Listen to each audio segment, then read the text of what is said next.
Šumavská. Příští zastávka Náměstí Míru.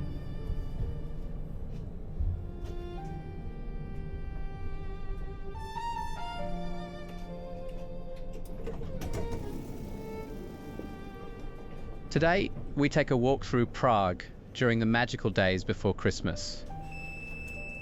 Our path leads from the peaceful Náměstí Míru to the iconic dancing house. We will step into the neo-Gothic beauty of St. Ludmila's Church. Hear the powerful chords of the organ and catch the sacred words of the service. We'll pass through the glowing Christmas markets and soak in the charm of ancient streets, while uncovering the story of a man who changed how we see the world. This is the story of Otto Wichterle, the creator of contact lenses, whose genius came to life right here.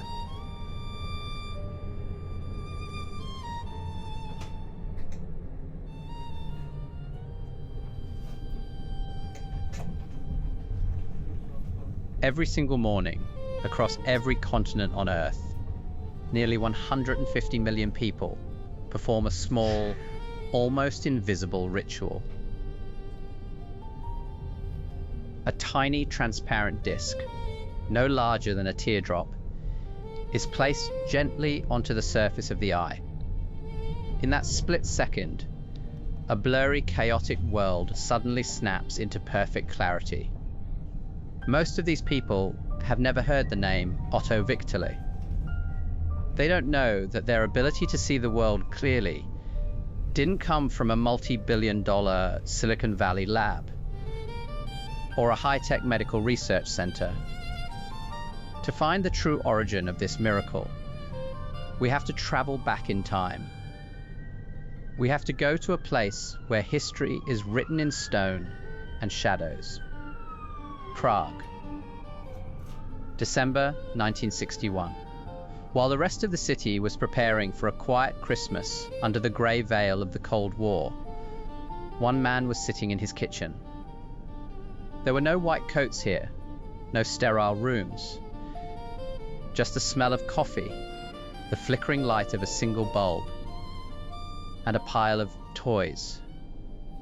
On his kitchen table, Professor Wichterle was building a machine that looked like a child's nightmare. He used a Merkur set, a simple metal construction toy for kids. He added a bicycle dynamo, a small motor from an old gramophone, and a few glass tubes. Imagine the scene. A world-class scientist, dismissed by his own government, stripped of his laboratory, trying to change the history of medicine with a toy set. Náměstí Míru. Přestup na metro. Příští zastávka IP Pavlova. This wasn't just science. This was a rebellion. But who was this man? Why was he forced to work on a kitchen table? And how did a material made of 40% water become the greatest breakthrough in ophthalmology? Today, we walk through the streets of Prague, the same streets where Otto once rushed to catch a tram, his pockets full of experimental polymers.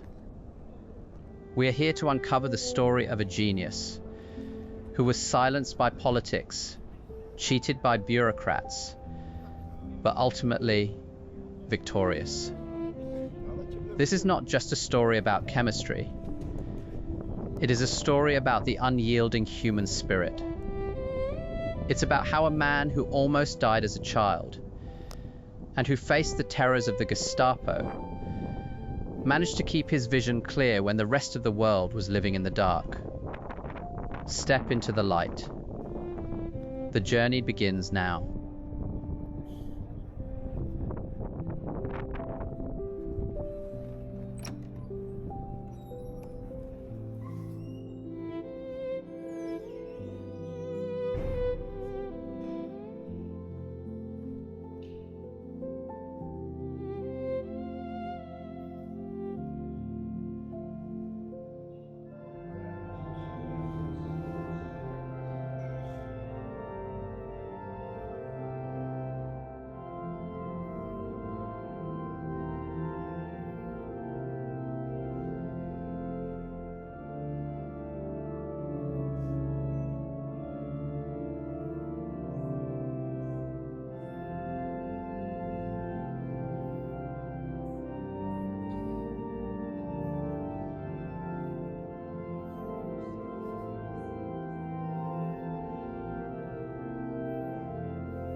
se. Milosrdný Bože, ty nás zveš k svému stolu a svátostí, kterou jsme přijali, živíš nás, už nyní pro věčnost. Dej, ať žijeme v trvalém spojení s tebou, skrze Krista, našeho Pána. Amen. Bratři a sestry, než vám dám požehnání závěrečně, tak ještě dovolte oslavit takovou malinkatou, ale hezkou událost. A sice další z našich ministrantů se stal papírově, formálně ustanovením akolitou. Takže může podávat své přijímání, donášet nemocně a tak dále. Otec Jakub mu taky slavnostně předá. Přátelé, na rovnice druhého byli uvedeni tři noví akolité, kde se pojádli, a mezi nimi právě je i Vítek pořád na minulých dnech přišel dekret, tak to, co vlastně prožil, má dát písemně. Gratuluji.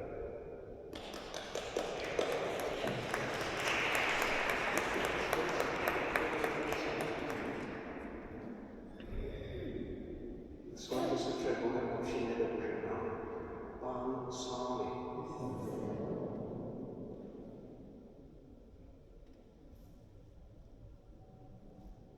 Bože, štědrý dárce milosti, ukazuj svému lidu správnou cestu, ať je odmítá, co se ti nelíbí, a nachází radost v tvých přikázáních. Skrze Krista, našeho Pána. Amen. Požehnej vás, všemohoucí a milosrdný Bůh, Otec i Syn i Duch Svatý. Amen. Jděte ve jménu Pána.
To understand the steel in this man's character, we must look back at a night when his very breath was a battle. The story of Otto Wichterle almost ended before it even began. Imagine a small, quiet house in the town of Prostějov. The year is 1919. A 6-year-old boy lies in bed, his body burning with a relentless fever. The doctors, the best the family could find, finally stood up, avoided the parents' eyes, and delivered a devastating verdict. Prepare for the worst. The boy will not live to see the morning. But Otto was not a boy who followed orders, not even from death itself. He survived that night, and then the next. That stubbornness, that refusal to accept a final answer, became the defining trait of his entire life. As he grew up, Otto didn't dream of chemicals or lab coats. He hated chemistry. To him, it was just a mess of memorizing boring formulas. No, Otto was a boy of logic and pure patterns. He was obsessed with mathematics. If it were up to him, he would have spent his life in the elegant, clean world of numbers. But in Central Europe, during those turbulent times, politics decided everything. When it came time for university, a family friend gave him a piece of advice that changed history. He told Otto, "Mathematics is a dead end. Go into chemistry. There's a future there." And so, the boy who loved math was pushed into the world of molecules. It was a purely accidental choice. But who could have known? Who could have guessed that this unwanted path would lead to the invention of Cylon, the Czech answer to nylon, and eventually, the very lenses that allow millions to see? Otto Wichterle entered the Institute of Chemical Technology as a stranger in a strange land. But he brought something with him that other chemists lacked: the mind of a mathematician. He didn't just see liquids in a beaker, he saw geometry. He saw the structure of the world. And as he walked through these university halls, the storm clouds of World War II were already gathering over Prague. The boy who survived the fever was about to face a much darker fire.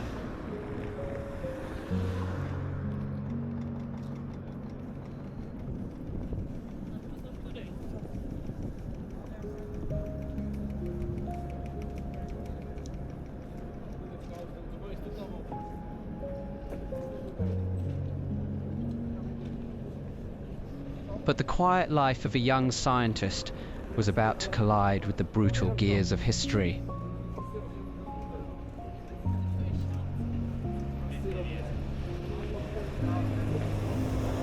Take a look at the streets around you.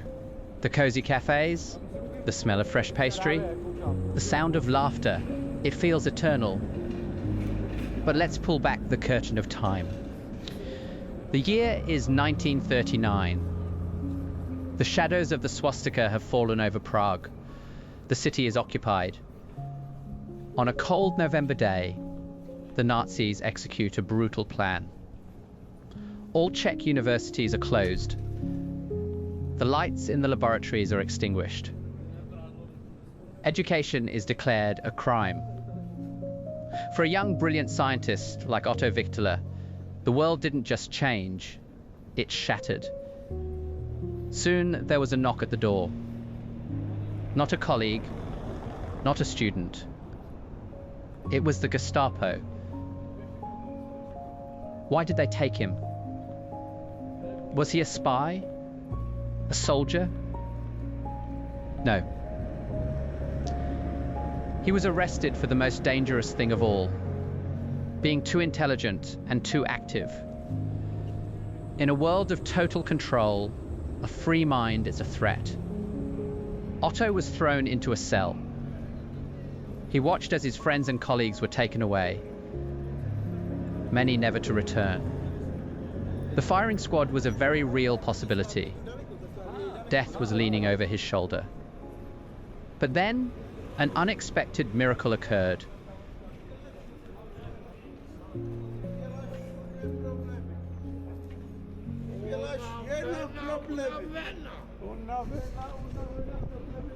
While the Nazis hated Czech intellectuals, they desperately needed Czech industry. Specifically, they needed rubber. The famous butter shoe factory in the city of Zlín had a research department, and they knew exactly who Wichterle was. They convinced the occupation authorities that Otto was not a dangerous rebel, but a vital asset for the production of synthetic materials. They literally dragged him out of the claws of the Gestapo and sent him to a laboratory in Zlín. But Otto didn't just work for the factory. He turned his forced labor into a secret resistance.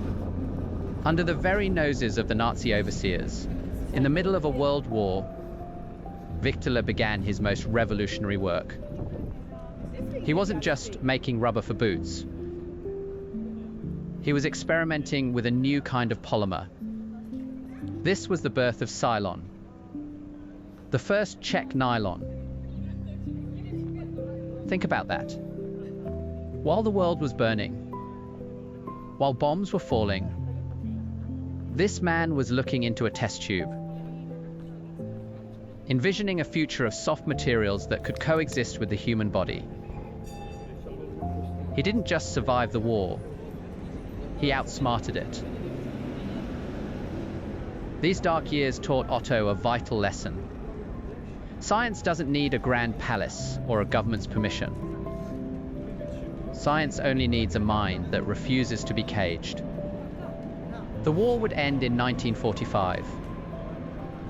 But for Otto Wichterle, the real battle, the battle for the perfect lens, was only just beginning.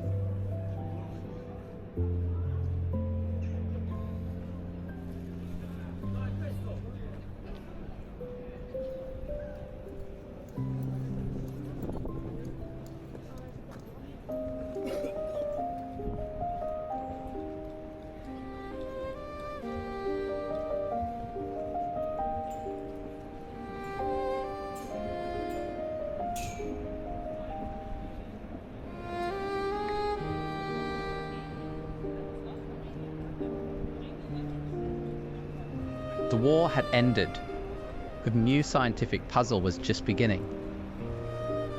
One that would require a flash of genius in the most unlikely of places. It is the early 1950s. The world is rebuilding, and science is searching for ways to repair the human body with synthetic materials.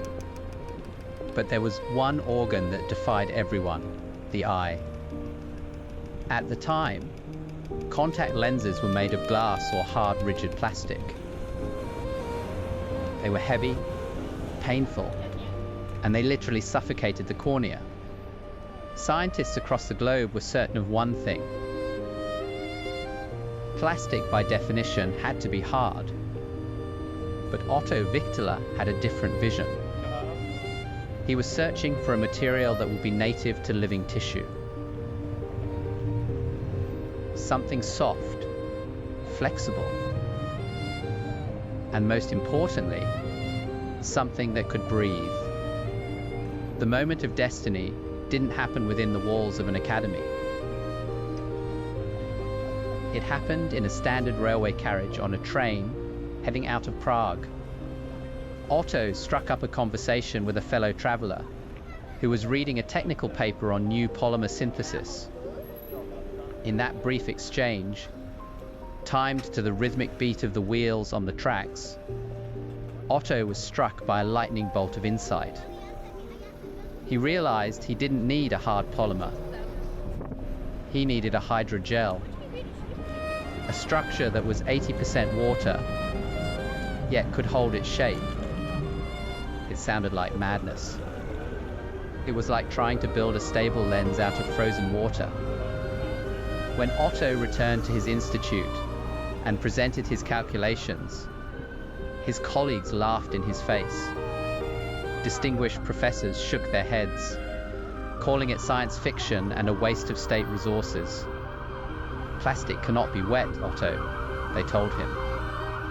But Wichterle couldn't stop. He knew he was on the brink of a revolution that would allow the human eye to breathe through a lens. He had found the secret formula. Now, only one problem remained. He had to find a way to turn this liquid polymer into a perfect, wearable disc. Armed with his new secret formula, Otto was ready to change the world. But the regime was about to slam the laboratory doors in his face.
The war had ended, but for Otto, a new kind of shadow was falling. A shadow cast by a regime that demanded total obedience over scientific truth. By the late 1950s, the communist government of Czechoslovakia had grown tired of Wichterle's independent spirit. They called his research useless and unscientific. In a single, cold, bureaucratic stroke, they shut down his laboratory and stripped him of his position. But they forgot one thing. You can take a scientist out of the lab, but you cannot take the science out of the man. Otto did something unthinkable. He brought the revolution home. Imagine his small apartment in Prague. The kitchen table, usually reserved for family dinners, became a world-class research centre. There were no white coats here. Just the hum of a homemade machine built from his children's Merkur construction set. A simple metal toy. He used a bicycle dynamo for power and a small motor from an old gramophone to spin the moulds. It was a contraption that looked like a child's nightmare, yet it was a masterpiece of engineering. He wasn't alone in this domestic rebellion. His wife Linda stood by his side. While the rest of the city was decorating Christmas trees and preparing for the holidays in December 1961, the Wichterles were focused on a different kind of miracle. With the smell of Christmas dinner filling the air, Linda carefully dripped the liquid polymer into the spinning molds of the Merkur machine. On Christmas Eve, as the snow fell silently over the spires of Prague, the machine stopped. Otto reached in and pulled out 2 tiny, transparent discs. They were perfect. They were the world's first hydrogel contact lenses. With trembling hands, Otto placed them onto his own eyes.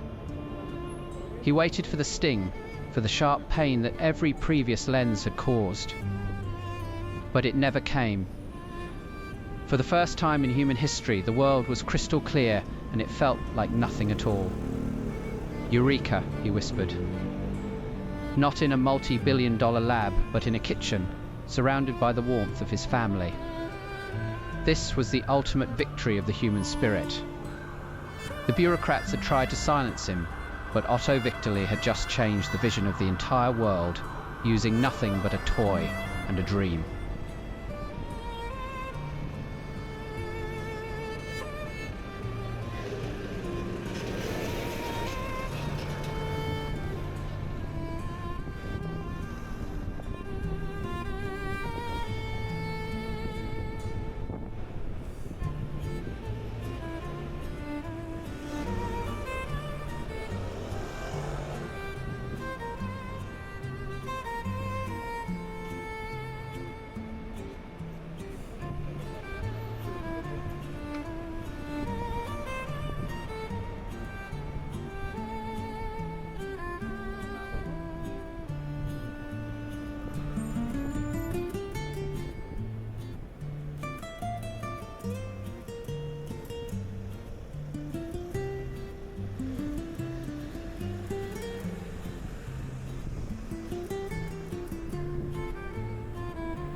The first lenses were a miracle, but one machine on a kitchen table wasn't enough to change the world.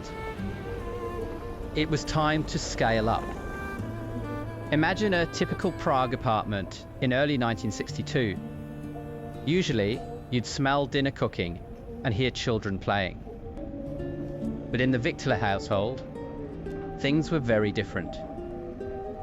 After the success of that first Christmas night, Otto realized that to prove his invention to the world, he didn't need just 2 lenses. He needed thousands. Since his laboratory was still officially closed by the regime, Otto turned his living room into a fully functioning factory. By the spring, his apartment wasn't home to just one machine. It had several Merkur devices running day and night. This was a true family operation. His wife, Linda, became his most vital partner. While Otto spent his time refining the mechanics, Linda took charge of quality control and sterilization. Together, working through the night, they achieved the impossible. In the first 4 months of 1962 alone, they manually produced over 5,500 lenses. The entire apartment was filled with glass vials of saline solution. Lenses were everywhere. On bookshelves, on coffee tables, and tucked into cupboards. Their first clients were ordinary people, friends, neighbors, and strangers who came directly to their door. Otto would personally fit the lenses for them, checking how they felt. Seeing people who had struggled for years with thick, heavy glasses suddenly see the world clearly and without pain. That was his true reward. He had proven that his kitchen technology was capable of mass production. But it was exactly this success that caught the eye of those who were more interested in profits than in people's vision. By the spring of 1962, Otto had proven his lenses worked on a mass scale. But as the secret leaked out, the government saw an opportunity that had nothing to do with science.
The Christmas miracle was complete, but as the news of the soft lens spread beyond the Iron Curtain, a cold, calculated game of shadows began. While Otto was celebrating his success in a small Prague kitchen, the state was looking at his invention through the lens of greed and fear. This is where our story turns into a financial thriller. The Czechoslovak communist government didn't believe in Wichterle's toy machine science. They wanted quick cash. Behind Otto's back, they began secret negotiations with the West. In a move of staggering incompetence, they sold the global patent rights for a mere pittance, just a few $100,000. They thought they were being clever. But those same patents would eventually generate billions of dollars for American corporations. The invention born from a children's building set became one of the most profitable medical breakthroughs in history. And Otto, he was completely cut out of the deal. He didn't receive a single cent in royalties. Millions of people were starting to see the world clearly, while the man who made it possible remained in his modest apartment, ignored by the state that grew rich on his genius. But Otto's reaction surprised everyone. When asked if he felt cheated, he simply said, "I am a scientist, not a merchant. My reward is the sight of others." However, the world wasn't done with him yet. Despite the loss of billions, Otto's influence was about to cross even more borders, leading him into an era of unexpected global recognition and new challenges that would test his spirit once again.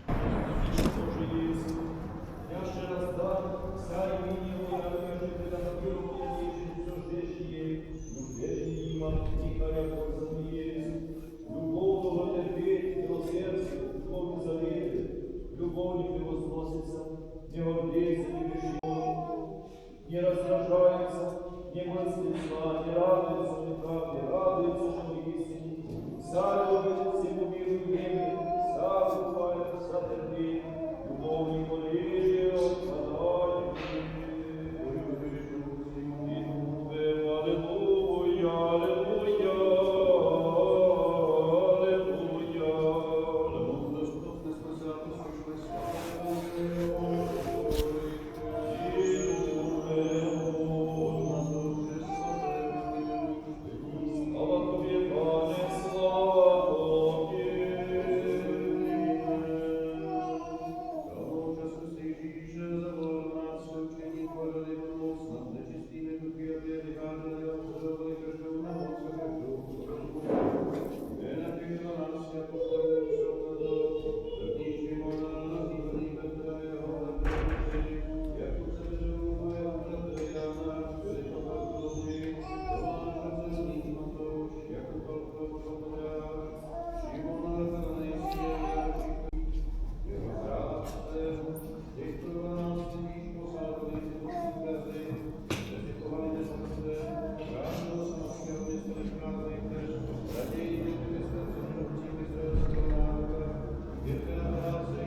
For Otto, the real struggle wasn't about the money, it was about his right to be an honest man. Otto Wichterle was far more than just a man in a lab coat. He was a pillar of integrity in a world of compromises. In 1968, as the Prague Spring promised a new era of freedom, Otto didn't stay silent. He was one of the key figures who signed the 2,000 Words Manifesto, a brave public call for democracy and a direct challenge to Soviet influence.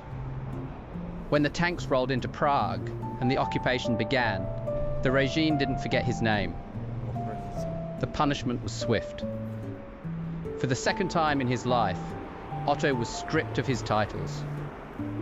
He was banned from international conferences and forbidden from teaching his students. They tried to erase him from the scientific community once again. But where did they find him?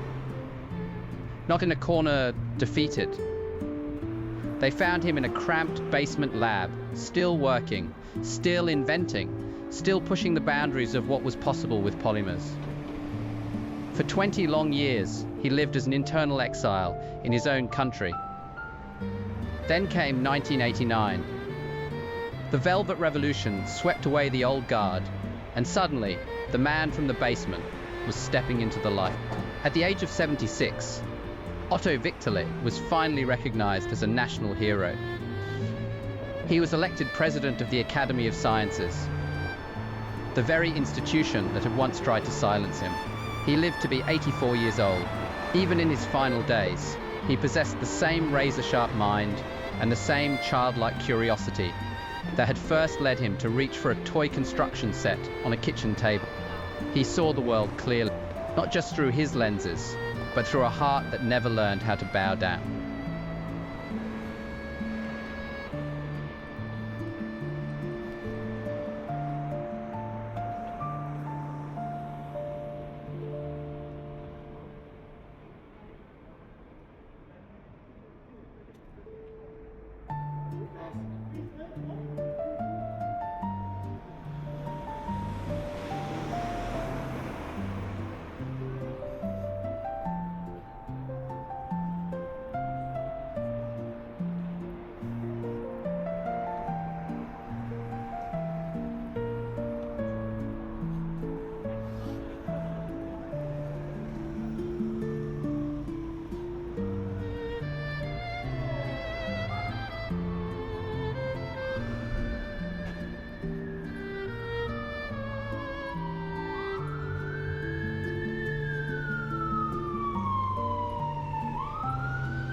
The hard times of the past are over, and today, millions of people walk these same streets, seeing clearly because of Otto's invention. Our walk through the winding streets of Prague is coming to an end. But look around you. This city is more than just history frozen in stone. It is fueled by the energy of people like Otto Wichterle. Next time you see a tourist cleaning their glasses or a friend adjusting a contact lens, think of that stubborn Czech scientist. Think of the man who refused to give up when the world told him no. He proved that you don't need gold-plated laboratories or massive budgets to change the course of human history. Sometimes, all it takes is a child's construction set, a partner who believes in you, and a dash of Prague's restless inspiration. Otto's story isn't just about chemistry. It's about the clarity of the soul. He taught us that if your vision is true, no regime and no basement can keep you in the dark. And just like that, we've arrived at the dancing house. Look at its twisting glass. How did you like the story of the man who gave sight to the world? Our journey through the secrets of Prague continues, and in the next part of our walk, a new story awaits. A different mystery hidden behind another ancient door.